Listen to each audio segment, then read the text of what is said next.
हिमाचल प्रदेश विधानसभा चुनाव के दौरान एक शब्द खूब जोर शोर से गूंजा और वो शब्द था गारंटी। कांग्रेस ने सत्ता में आने से पहले जनता को 10 गारंटी दी और इस गारंटी का असर हिमाचल प्रदेश के चुनाव परिणाम में भी देखने को मिला। कुल 68 में से 40 सीट पर कांग्रेस ने जीत हासिल की। लेकिन अब भाजपा सवाल खड़े कर रही है कि कांग्रेस जिन गारंटियों को लेकर आई थी वो पूरी नहीं हो रही है। हमारे साथ बात करने के लिए इसी मुद्दे पर मौजूद हैं हिमाचल प्रदेश सरकार में राजस्व मंत्री जगत सिंह नेगी। नेगी साहब, पूर्व मुख्यमंत्री जयराम ठाकुर लगातार हमलावर नजर आ रहे हैं। कह रहे हैं कि इस सरकार की जो नींव है वो झूठ पर पड़ी है और ये ज़्यादा दिन तक चलेगी नहीं।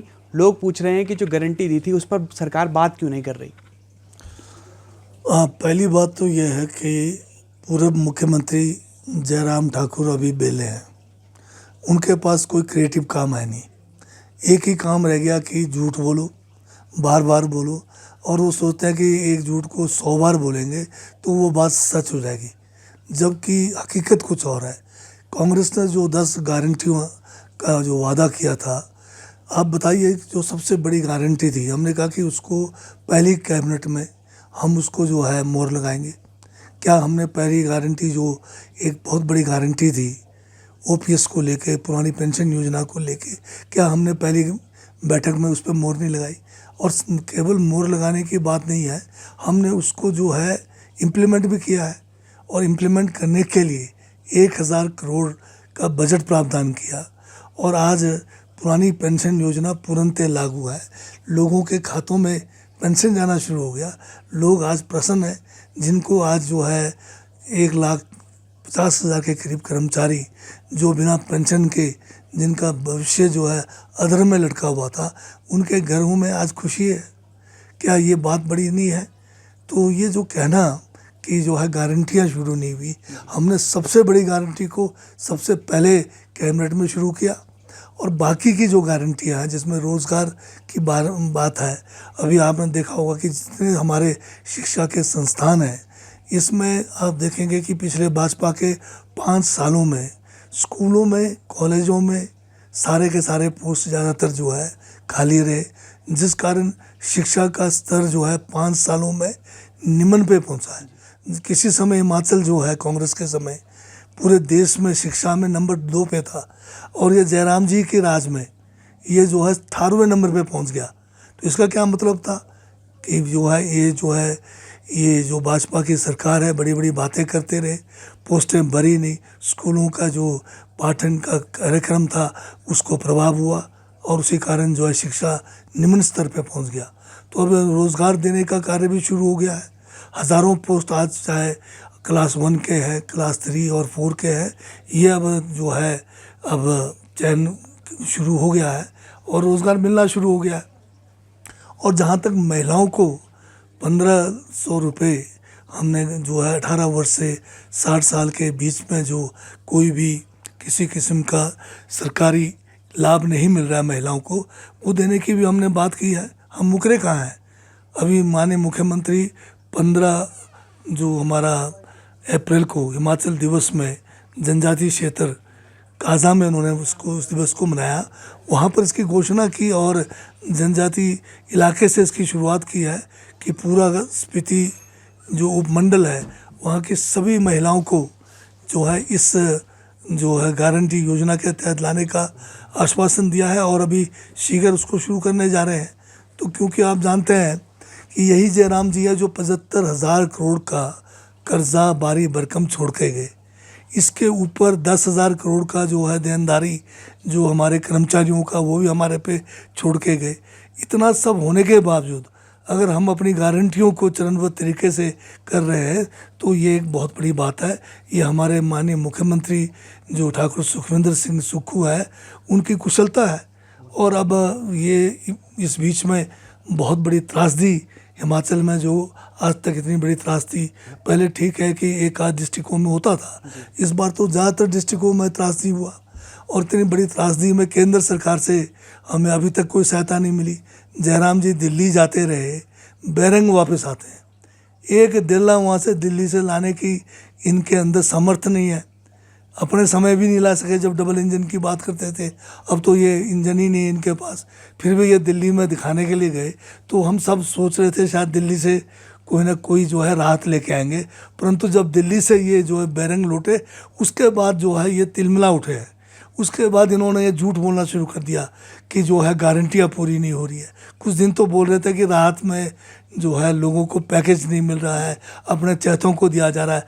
जब हमने इनसे पूछा बताइए किस जगह पे राहत नहीं मिला है, बताइए किस व्यक्ति को नहीं मिला है, जब इनके पास कोई आंकड़ा नहीं था, कोई प्रूफ नहीं था, तब अब ये उल्टी गंगा पे शुरू हो गए कि अब जो गारंटियाँ हमने किया हुआ है, हमारे पास अभी 4 साल से ज़्यादा का वक्त है, हम इनको जो है चरणबद्ध तरीके से सारी गारंटियाँ पूरी करेंगे। और जयराम जी जो है अभी चिंता ना कीजिए, उनको कहो कि आराम से बैठें, थोड़ा सेहत का ख्याल करें। ज़्यादा झूठ बोलने से जो है मानसिक तनाव भी होता है और सेहत के लिए ठीक भी नहीं होता है। एक आपदा में तिरपाल घोटाले की बात कर रहे हैं, कह रहे हैं कि एक भी हवा नहीं सह पाई तिरपाल। कई लोगों के तो तिरपाल पहली हवा में फट गए और सबसे बड़ा घोटाला ये तिरपाल घोटाला इस सरकार का।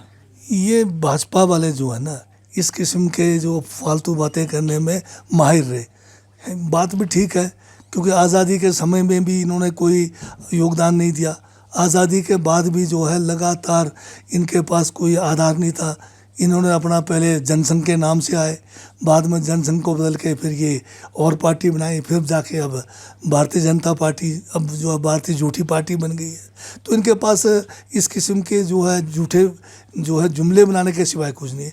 ये तिरपाल कोई सेंट्रलाइज खरीद हुई, कोई तिरपाल जो है सब डिवीज़न लेवल पर जो हमारे अधिकारी होते हैं, मौके पे जो तहसीलदार हैं, मौके पे जो एसडीएम्स है, वो खरीदते हैं। इसमें कोई सरकार के कोई मंत्री उसमें शामिल नहीं होता है, या कोई बड़े शिमला के अधिकारी उसमें, क्योंकि इमीडिएट अगर वहाँ किसी को राहत चाहिए तो वो जो वहाँ के जो ऑफिसर होते हैं वो जाकर कानगो है या जो साथ में तहसीलदार है, वो वहाँ जो लोकल मार्केट से इमीडिएट जो है तिरपाल खरीदते हैं। तो ये तिरपाल का कहाँ से गटवाला हो गया। तो ये इनकी जो है एक मानसिकता बता रही है कि अब कुछ भी इनको नहीं लग रहा है। तिरपाल बांटे भी कितने गए हैं ये बताइए पहले। तिरपाल तो बहुत कम, कहीं जो कुछ इलाके जहाँ पर अधिकारियों ने महसूस किया कि भाई वहाँ के लोगों ने तिरपाल की मांग की, तो वहीं जो मार्केट में था उसको खरीद के दिया। ये कोई बीजेपी की तरह सेंट्रलाइज फंडिंग नहीं थी। जैसे बीजेपी का ये जो था ना जनमंच था, इसके लिए जो मंच लगाए जाते थे, या जो अमृत महोत्सव मनाया गया जिसमें 75 करोड़ रुपए जो हिमाचल प्रदेश के गरीब लोगों का इन्होंने खर्च किया, जिसमें जो है 40-40 लाख के तंबू गाड़ते थे। ये तंबू भी जो है कहाँ से आते थे, कोई जो है इनके बीजेपी के कार्यकर्ता हरियाणा से आते थे। हरियाणा से ही जो है तंबू आ रहा है, हरियाणा से ही कुर्सियाँ आ रही है। तो ये उस किस्म के काम करते हैं, उस किस्म का काम कांग्रेस के शासन में नहीं होता। सर, आप कर्ज की बात कर रहे हैं, 75,000 करोड़ का कर्ज छोड़ा जयराम सरकार ने, आप कह रहे हैं, लेकिन 10 महीने में कांग्रेस ने भी 10,000 करोड़ का कर्ज ले लिया। भाजपा एक हिसाब लगा रही थी, कह रही थी कि 12 के हिसाब से अगर इस तरह से लगाएं हम 12 महीनों के 5 साल, तो 60,000 करोड़ का लोन आप ले लेंगे। तो लोन की स्पीड तो आपकी भी वही है, भाजपा की भी वही थी, तो फिर फ़र्क क्या है दोनों में? कोई भी सरकार जो है बिना कर्ज के नहीं चल सकती, परंतु कर्ज कैसे लेकर उसको किस तरह से सही जो है जनता के फ़ायदे में उसको जो है इस्तेमाल करना, वो सबसे बड़ी बात है। भाजपा वाले जो है कर्ज लेके घी पीते रहे, आम आदमी के लिए कोई काम नहीं किया। जनमंच पे करोड़ों रुपए लुटाया इन्होंने, अमृत महोत्सव के नाम से करोड़ों रुपए उसमें गंवाया, और फजूल खर्ची में इन्होंने सारा पैसा लुटाया। हम जो भी कर्ज लेंगे या ले रहे हैं, वो पूरा एक एक पैसा जो है प्रदेश के आम जन के हित में उसको जो है खर्च किया जाएगा, ना कि फजूल खर्ची की जाएगी। सर, जयराम ठाकुर की और आपकी दोस्ती जो है, सदन में भी आप लोग आपस में भिड़ते हैं। अब जयराम ठाकुर की चर्चा है कि लोकसभा चुनाव वो शायद लड़ सकते हैं, तो अगर जयराम साहब दिल्ली चले गए तो आप तो बहुत याद करेंगे उन्हें। अभी तो दूर की बात है, पर दिल्ली कौन सी दूर है, दिल्ली में भी याद करेंगे उनको हम। सर, सतपाल सिंह सत्ती पूर्व भाजपा के अध्यक्ष हैं, ऊना सदर से विधायक है, वो कह रहे हैं कि मंत्रिमंडल विस्तार जो सरकार नहीं कर पा रही उससे कोई उम्मीद नहीं की जा सकती, और दिल्ली और शिमला के जो नेता हैं उनके बीच समन्वय नहीं है, इसलिए मंत्रिमंडल विस्तार नहीं हो रहा। आपके नेता आते हैं लेकिन मंत्रिमंडल विस्तार पर कोई बात नहीं करते। मुख्यमंत्री का अधिकार है, उन्हें मुख्यमंत्री को करने दीजिए मंत्रिमंडल विस्तार, ये सत्ती साहब कह रहे हैं। नहीं, मैं ये पूछना चाहता हूँ, क्या हमने बीजेपी को पूछ के मंत्रिमंडल का विस्तार करना है? अगर हमें ज़रूरत होगी तो हमारी सरकार जब भी चाहे, हमारी पार्टी जब भी चाहे, इसका विस्तार करेंगे। पर भाजपा से पूछ के तो नहीं होगा ना, ये तो हमारा प्रेरोगेटिव है, मुख्यमंत्री का प्रेरोगेटिव है, पार्टी का प्रेरोगेटिव है। जब भी महसूस होगी विस्तार करना है, विस्तार करेंगे। आपको क्या चिंता है, आप अपनी सोचिए। एक सरकार को लगातार अस्थिर बताने की कोशिश भाजपा की तरफ से चल रही है। सिर्फ ऑपरेशन लोटस शब्द का जिक्र नहीं होता, लेकिन जयराम ठाकुर जाते हो कहते हैं ये झूठ वाली सरकार ज़्यादा दिन नहीं चलेगी। और पहले तो ये कहा जा रहा था कि कुछ विधायक भी संपर्क में, हालांकि बाद में नहीं निकले। लेकिन बार एक बात कहना कि विधायकों में जो है वो असंतुलन है, मंत्रिमंडल में असंतुलन है, विधायक असंतुष्ट हैं, तो सरकार ज़्यादा दिन चलेगी नहीं। आप इस पर क्या कहेंगे?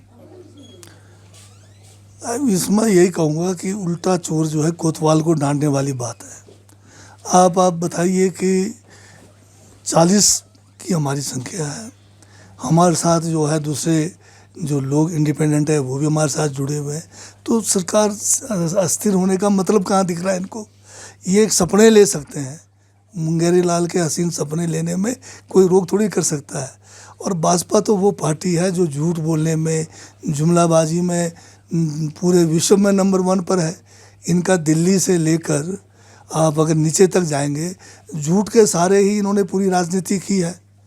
आज अगर आप देखेंगे कि इतिहास को भी जो है ये आज जो है बिल्कुल एक किस्म से झूठा इतिहास बनाने के कगार पर आ गए हैं। तो इस किस्म से ठीक है, झूठ की दुकान इनकी कुछ दिन चली, परंतु हमेशा चलने वाला नहीं है। आप जो है बार जनता को ठग नहीं सकते। ये ठगने में नंबर 1 है, झूठ बोलने में नंबर 1 है। आजकल इनके पास कोई काम नहीं है। ऐसे जब आपदा के समय में जब ये कहते थे कि भाई विधानसभा सेशन बुलाओ, जब उन दिनों में हम जो है सड़कों को जो है बहाली में लगे हुए थे, पेयजल योजनाओं को बहाली में लगे हुए थे, पीड़ित लोगों को राहत देने में लगे हुए थे, ये कहता कि विधानसभा सेशन बुलाओ।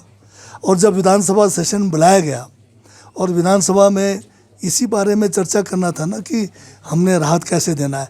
जब ये चर्चा हुआ, हमने एक बहुत बड़ा क्या कहते हैं फैसला लिया कांग्रेस पार्टी ने कि हम मिलकर केंद्र सरकार से ये मांग करते हैं प्रस्ताव के माध्यम से कि हिमाचल को आपदा जो है घोषित करें, प्रदेश घोषित करें। जब वो प्रस्ताव के ऊपर 3 दिन चर्चा की, पूरे एक हमारे माननीय विधायकों ने, मंत्रियों ने, सब ने उसमें चर्चा में भाग लिया। और जब प्रस्ताव पास करने की बारी आए, भाजपा वाले जो है उसका साथ नहीं दिया।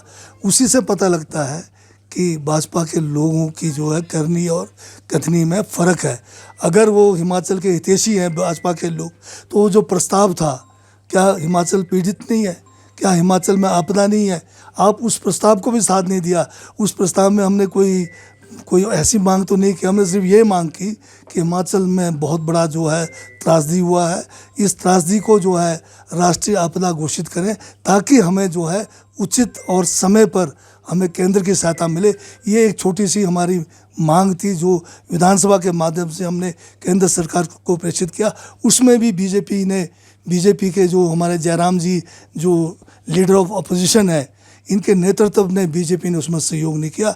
ये बहुत बड़ा एक जो है हिमाचल के देशवासियों के साथ इन्होंने जो है हमारे साथ एक किस्म से हम ये कह सकते हैं कि अन्याय किया है। तो और हिमाचल के लोगों के सामने अब कैसे जा रहे हैं मुझे समझ नहीं आता। इनको थोड़ी भी शर्म हो तो ये इनको आजकल तो जाके बोलना भी नहीं चाहिए। कहाँ गए थे उस दिन प्रस्ताव पास करने के लिए? 3 दिन बहस करके आखिरी दिन प्रस्ताव पास नहीं किया। प्रस्ताव के हक में एक शब्द नहीं बोल सके, तो क्या ये हिमाचल के हितैषी हो सकते हैं? तो ये अब हिमाचल के लोग जो है जागरूक है। अब आप इनको बार नहीं थक सकते। आप जो है रिवाज बदलने की बात करते थे, लोगों ने आप ही को बदल दिया। समय दिया आपने, बहुत बहुत धन्यवाद। राजस्व मंत्री जगत सिंह नेगी हमारे साथ थे और हर बार की तरह बेबाक बोल इनके हमको नजर आए। और ऑपरेशन लोटस जो है वो भाजपा के मुंगेरी लाल के हसीन सपनों की तरह है और ऑपरेशन लोटस ना हुआ था ना हो सकेगा, ये दावा है जगत सिंह नेगी का। फिलहाल के लिए इतना ही। आप जुड़े रहिए ABP लाइव के साथ।